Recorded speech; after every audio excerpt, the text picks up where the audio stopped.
तो योग दर्शन के 8 अंगों में जो पहला अंग है कैवल्य की प्राप्ति के लिए वो है यम। बाह्य और आभ्यंतर इंद्रियों के संयम की क्रिया को यम कहा जाता है। यानी बाहरी इंद्रियां जो 5 ज्ञानेंद्रियां हैं और आंतरिक इंद्रियां जो 5 कर्मेंद्रियां हैं, इनको संयम करने रखना, इनके संयम की जो क्रिया है उसे यम कहा जाता है। अहिंसा, सत्य, आस्तेय, ब्रह्मचर्य और अपरिग्रह, यम ये 5 है योग दर्शन के अनुसार। अहिंसा, सत्यास्तेय, ब्रह्मचर्य, परिग्रह, यमाः। अहिंसा, सत्य, अस्तेय, ब्रह्मचर्य और अपरिग्रह ये 5 यम हैं। इन 5 यमों को जैन तथा बौद्ध दर्शन में पंच महाव्रत कहा गया है। वहाँ भी इनकी चर्चा हुई है, पर वहाँ इन्हें पंच महाव्रत कहा गया है और योग दर्शन में इसे यम कहा गया है। तो पहला यम है अहिंसा। अहिंसा से तात्पर्य समस्त जीवित प्राणियों के प्रति द्वेष भाव एवं हिंसा का परित्याग है। व्यास भाष्य में कहा गया है कि अहिंसा सर्वथा सर्वदा सर्वभूतानां अनभिद्रोहः, अर्थात मन, वचन और कर्म से किसी की हिंसा या द्रोह न करना ही अहिंसा है। यह हिंसा के अतिरिक्त अन्य जो 4 यम और आगे इसके 5 नियम आएंगे, वो 4 यम और 5 नियम है वो इसी अहिंसा को परिपुष्ट करने के लिए है। मूल ये अहिंसा ही है, इसे ही मजबूत करने के लिए अन्य 4 यम और 5 नियमों की चर्चा हुई है। महर्षि व्यास कहते हैं कि अहिंसा ही परम धर्म है और परपीड़ा महापाप है। अष्टादश पुराणेषु व्यासस्य वचनद्वयम् परोपकारः पुण्याय पापाय परपीडनम्। एक और उक्ति है कि परहित सरिस धर्म नहीं भाई, पर पीड़ा सम नहीं अघमाई। तो इसको बताते हुए कहते हैं कि अहिंसा परम धर्म है और पर पीड़ा, दूसरों को कष्ट पहुंचाना, ये महापाप है। अब हिंसा 3 प्रकार के हैं, कृत, कारित और अनुमोदित। कृत मतलब स्वयं करना, कारित मतलब दूसरे से करवाना और अनुमोदित मतलब किसी के द्वारा की गई हिंसा, किसी के द्वारा कोई कार्य किया जा रहा है तो उसका अनुमोदन करना। लेकिन ये तीनों प्रकार की हिंसा से बचना चाहिए। न तो हिंसा करना चाहिए, न हिंसा करवाना चाहिए, न तो किसी के द्वारा की जा रही हिंसा का अनुमोदन करना चाहिए। इनसे बचना चाहिए। अब एक प्रश्न उठता है कि जब यह हिंसा की सिद्धि हो जाती है तब फल उसका क्या मिलता है। कहते हैं कि यह हिंसा की सिद्धि हो जाने पर उस योगी के निकट सब प्राणी अपना वैर त्याग देते हैं, हिंसक भी वैर भाव से रहित हो जाते हैं। योग सूत्र में ही बताया गया है कि अहिंसा प्रतिष्ठायाम तत्सन्निधौ वैर त्यागः। सारे प्राणी वैर त्याग देते हैं जिसने जो अहिंसा को सिद्ध कर लेता है उसके समक्ष। अगर हम ग्रंथों की बात करें तो हमारे ग्रंथों में, धार्मिक ग्रंथों में और शास्त्रीय ग्रंथों में मुनियों के आश्रमों की शोभा का वर्णन आता है, जहाँ वनचर जीवों में स्वाभाविक वैर भाव का अभाव दिखलाया गया है। ये उन ऋषियों की अहिंसा का द्योतक है। और कुछ ऐसा वर्णन वाल्मीकि रामायण के अरण्य कांड में अगस्त्याश्रम के वर्णन में आता है। वहाँ स्पष्ट है कि यदा प्रभृति चाक्रांता दिगियम पुण्यकर्मणा तदा प्रभृति निर्वैराः प्रशांताः रजनीचराः अयम दीर्घायुषस्तस्य लोके विश्रुतकर्मणः अगस्त्याश्रमः श्रीमान् विनीतमृगसेवितः नात्र जीवन्मृषाणादि क्रूरो वा यदि वा सठः नृशंसः पापभृतौ वा मुनिरेष तथाविधः। ये अगस्त्याश्रम का वर्णन है जहाँ सारे प्राणी आपस का वैर भूलकर एक साथ हैं। तुलसीकृत रामचरितमानस में भी अयोध्या कांड में जो वाल्मीकि के आश्रम का वर्णन है, वहाँ स्पष्ट है कि खग मृग विपुल कोलाहल करहीं, विरहित बैर मुदित मन चरहीं। फिर चित्रकूट वर्णन में कहा गया है बयरु बिहाई चरहीं एक संगा, जह तह मनहु सेन चतुरंगा।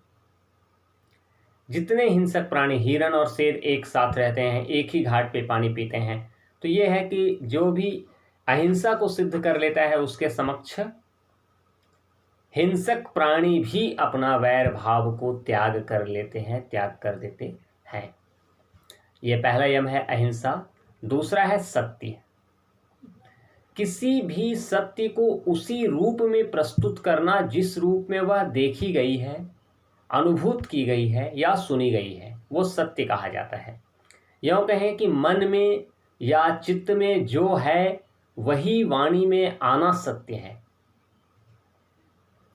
यदि वाणी वंचक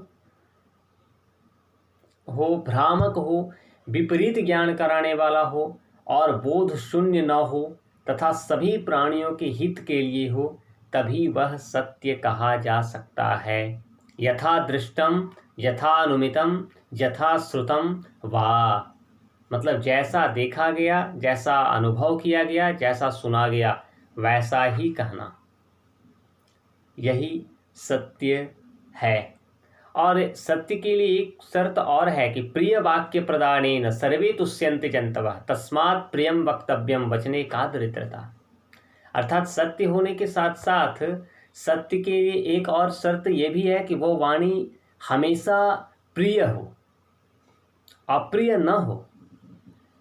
सत्य की सिद्धि हो जाने पर सत्य प्रतिष्ठायाम क्रिया फलाश्रयत्वम, सत्य की सिद्धि हो जाने पर योगी में क्रिया फल का आश्रय आ जाता है। जब योगी सत्य का पालन करने में पूर्णतया परिपक्व हो जाता है, तब उसमें किसी को भी वरदान, श्राप या आशीर्वाद देने की शक्ति आ जाती है। अहिंसा, सत्य और तीसरा यम है आस्तेय। आस्तेय का मतलब मन, वचन और कर्म से किसी अन्य की वस्तु का अपहरण न करना और किसी को भी उसके अधिकार या प्राप्य वस्तु से वंचित न करना आस्तेय है। किसी की भी वस्तु को लेना नहीं। यूँ कहें कि पर द्रव्य का अपहरण न करना तथा उसे पाने की या उस प्रकार की कोई इच्छा भी नहीं करना, यही आस्तेय है। दूसरे शब्दों में शास्त्र निषिद्ध उपायों से पर द्रव्य का ग्रहण करना स्तेय कहा जाता है, स्तेय कहा जाता है, और उससे विरत रहना आस्तेय कहा जाता है। मन से भी किसी के द्रव्य को हरण करने की इच्छा न करना आस्तेय कहा जाता है। किसी भी दूसरे की वस्तु को नहीं लेना है। आस्तेय का अर्थ ये है बिना पूछे उसे छूना भी नहीं है, ये आस्तेय का अर्थ है। आस्तेय प्रतिष्ठायाम सर्वरत्नोपस्थानम, यानी आस्तेय की सिद्धि हो जाने पर, जब आस्तेय की सिद्धि हो जाती है तब योगी के सामने सब प्रकार के रत्न प्रकट हो जाते हैं। गुप्त स्थानों में पड़े हुए समस्त रत्न भी उसकी जानकारी में आ जाते हैं। चौथा यम है ब्रह्मचर्य। ब्रह्मचर्य का अर्थ है कि सभी इंद्रियों को विषयों से नियंत्रित करना ही ब्रह्मचर्य है। कर्मणा मनसा वाचा सर्वावस्थासु सर्वदा सर्वत्र मैथुन त्यागी ब्रह्मचर्यम प्रचक्षते, ऐसा गरुड़ पुराण में बताया गया है कि मन, वाणी और शरीर से होने वाले सब प्रकार के मैथुनों का सब अवस्थाओं में सदा त्याग करके सब प्रकार से वीर्य की रक्षा करना ही ब्रह्मचर्य है। ब्रह्मचर्य की सिद्धि होने पर सामर्थ्य का लाभ होता है। योग सूत्र में कहा गया है ब्रह्मचर्य प्रतिष्ठायाम वीर्य लाभ, अर्थात सामर्थ्य का लाभ होता है, शक्ति की वृद्धि होती है। साधक के मन, बुद्धि, इंद्रिय और शरीर में अपूर्व शक्ति का प्रादुर्भाव हो जाता है। फिर पांचवा यम है अपरिग्रह। अपरिग्रह अर्थात विषयों में अर्जन, रक्षण, क्षय, भोग और हिंसा, इन दोषों को देखते हुए आवश्यकता से अधिक का संग्रह न करना ही अपरिग्रह है। अपने स्वार्थ के लिए ममता पूर्वक धन, संपत्ति और भोग सामग्री का संचय करना परिग्रह है, जमा करना परिग्रह है, और जमा करने के अभाव, संग्रह करने के अभाव का नाम अपरिग्रह है। दूसरे शब्दों में मन, वचन और कर्म से विषय भोगार्थ पदार्थों का संग्रह नहीं करना ही अपरिग्रह है। अपरिग्रह की सिद्धि हो जाने पर अपरिग्रह स्थैर्य जन्म कथनता संबोध, अर्थात भूत, वर्तमान और भविष्य का ज्ञान हो जाता है, व्यक्ति त्रिकालदर्शी हो जाता है, वह जो अपरिग्रह को सिद्ध कर लेता है। तो ये 5 यम थे, अहिंसा, सत्य, आस्तेय, ब्रह्मचर्य और अपरिग्रह। अब आगे हम नियम की विवेचना करेंगे, जो योग दर्शन के अष्टांग मार्ग का दूसरा मार्ग है।